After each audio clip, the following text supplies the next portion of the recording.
Tabe Berimba Kareba. Saatnya Anda menyaksikan berita daerah bersama saya Divya Ramadhani. Sejumlah berita menarik telah kami siapkan untuk Anda. Berikut 3 berita utama hari ini. Puluhan massa Aliansi Gerakan Tani dan Rakyat berunjuk rasa di DPRD Buol menuntut pembekuan Koperasi Tani Plasma Bukit Yonoto.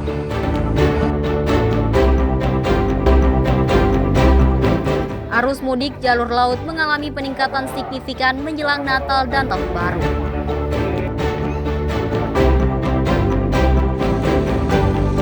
Kementerian Kebudayaan menetapkan Pokekia di Kabupaten Poso sebagai situs cagar budaya nasional.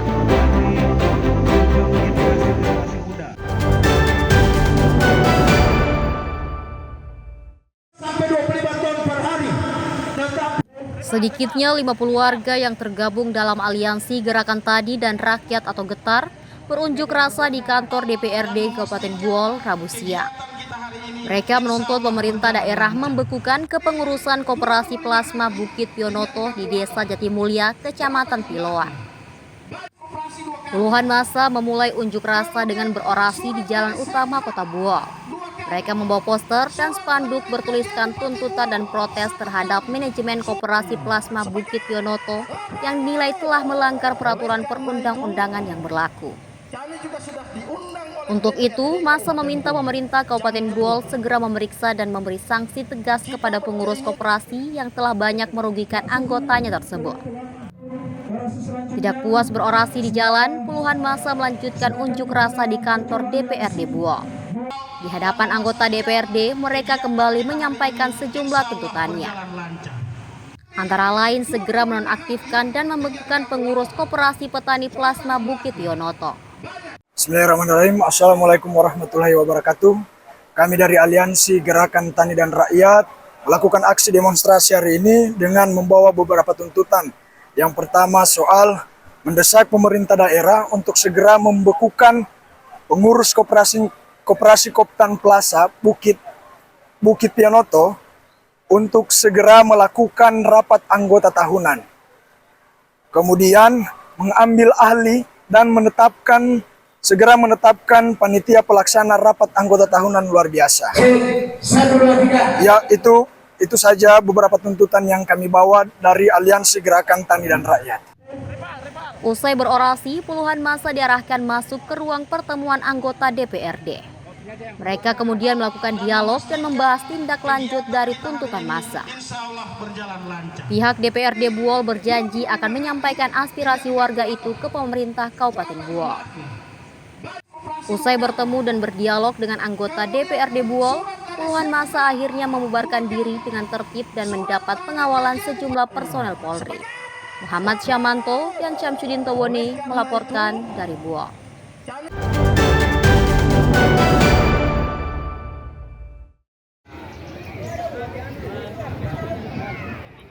Arus mudik laut di Kota Palu mulai mengalami peningkatan menjelang Natal dan Tahun Baru.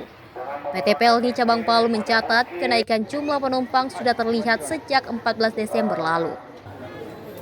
Kapal KM Lambelu yang berangkat dari Pelabuhan Pantoloan mengangkut ratusan penumpang, dengan jumlah penumpang lanjutan mencapai ribuan orang. Menurut Pelni, tren peningkatan ini diperkirakan masih akan berlanjut. Puncak keberangkatan salah satunya diprediksi terjadi pada 22 Desember saat KM Lambelu kembali berangkat menuju Tarakan dan Nunukan. PT Pelni memperkirakan jumlah penumpang pada 22 Desember bisa mencapai 500 hingga 600 orang. Meski sebagian tiket telah terjual, Pelni menyebut banyak penumpang memilih membeli tiket secara langsung menjelang hari keberangkatan.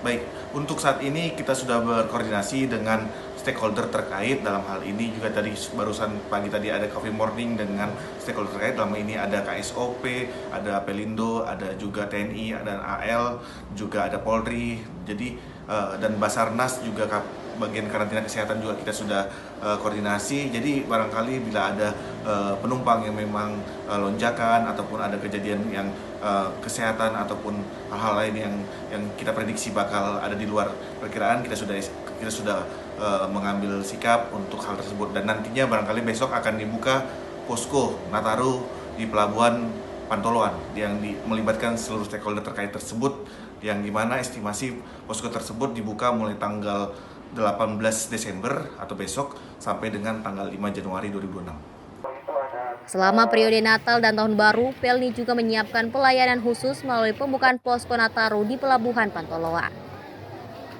Posko ini akan beroperasi mulai 18 Desember 2025 hingga 5 Januari 2026 dengan melibatkan berbagai stakeholder terkait.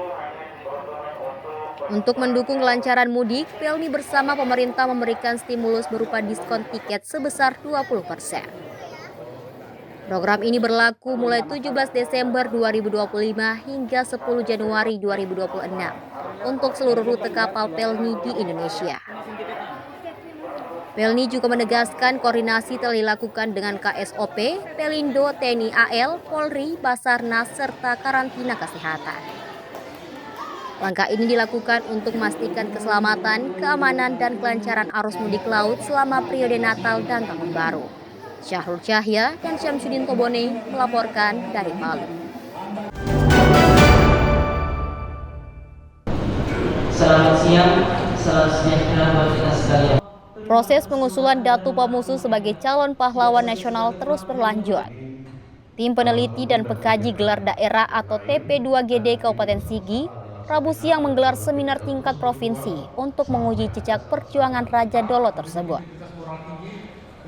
Seminar ini menjadi salah satu tahapan penting sebelum usulan dibawa ke tingkat nasional. Dari puluhan tokoh perjuangan daerah di Sigi, Datu Pamusu dinilai memenuhi kriteria untuk didorong sebagai calon pahlawan nasional berdasarkan hasil penelitian dan penelusuran sejarah. Pemerintah Kabupaten Sigi menyebut seleksi terhadap tokoh daerah telah dilakukan secara bertahap. Dari hasil uji ketokohan, Datu Pamusu menjadi satu tokoh yang diusulkan ke tahap lebih lanjut dengan dukungan dokumen dan kajian sejarah. Nah, selanjutnya dari 19 tokoh ini ada satu tokoh Datu Pamusu ini yang dicoba didorong untuk kepahlawanan nasional karena menurut referensi dari teman-teman penelitian kemudian penelusuran rekam jejak yang bersangkutan, tokoh kita atau orang tua kita ini sangat layak untuk diusulkan menjadi pahlawan nasional. Oleh karena itu kami selaku pemerintah daerah sangat mendukung dan memberikan support penuh ya terhadap pengusulan tokoh kita menjadi pahlawan nasional. Prosesnya ini seminar. Setelah seminar dilakukan lagi di tingkat provinsi hari ini dan dilaksanakan di Sigi. Nah, kemudian nanti kami selalu berkoordinasi dengan tim TP2 GP Pusat yang hari ini alhamdulillah Pak Prof ini hadir juga. Itu sinyal bahwa teman-teman atau dari Kementerian Sosial ya Pusat melalui TP2GP-nya mensupport untuk usulan kami ini. Ya kita doakan saja insya Allah salah satu tokoh yang kita coba usul menjadi pahlawan nasional dari Kabupaten Sigi bisa terwujud. Sejarawan menilai perjuangan Datu Pamusu memiliki nilai penting dalam sejarah perlawanan terhadap kolonialisme. Sebagai Raja Dolo, Datu Pamusu terlibat langsung dalam perlawanan terhadap penjajah, serta dinilai melampaui ikatan kelokalan menuju peran kebangsaan. Keterlibatannya dalam pergerakan nasional termasuk pendirian Sarekat Islam menjadi salah satu poin penting dalam pengusulan ini.